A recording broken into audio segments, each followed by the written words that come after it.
And it's no secret that even though Toby Keith was from Oklahoma, he had close ties to the River Valley. Yeah, 5 News reporter Lauren Spencer spent the day learning about the history behind a club in Fort Smith where Keith found his love for music. Lauren? Yeah, guys, Toby Keith was from Moore, Oklahoma, but his grandmother worked and later owned a popular supper club around the late 70s in Fort Smith. Keith's popular song called Honky Tonk You says his mother put him on a Greyhound bus every summer and sent him to stay with his grandma while she worked at the club, fostering his love for music.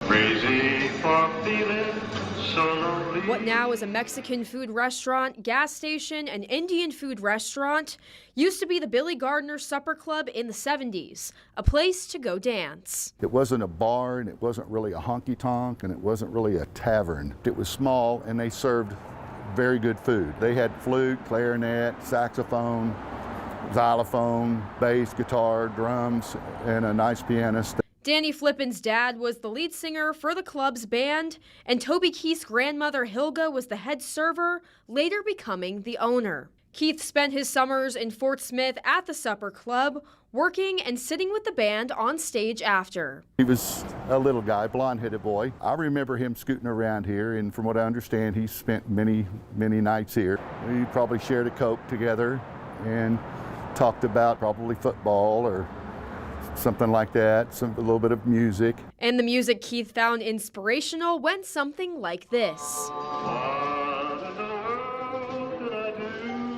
Swing dancing music that brought him to pick up a guitar at the age of 8. It influenced him to get him into the line of music. Keith wrote his songs like Honky Tonk You and Clancy's Tavern in honor of the club and his grandmother who bought him his first guitar. That was pretty cool watching that, you know. I was like, I know that guy. As Flippin remembers the Supper Club and Toby Keith. It was heartbreaking. I thought he was on his road to recovery, and then the next thing you know, this happened, and it hit me pretty hard, actually. Toby Keith also played football for 2 years at the Fort Smith Boys and Girls Club as a kid. Just last year, Keith acquired Lucky Strike, a Greenwood-based bait and tackle brand. Lauren Spencer, 5 News.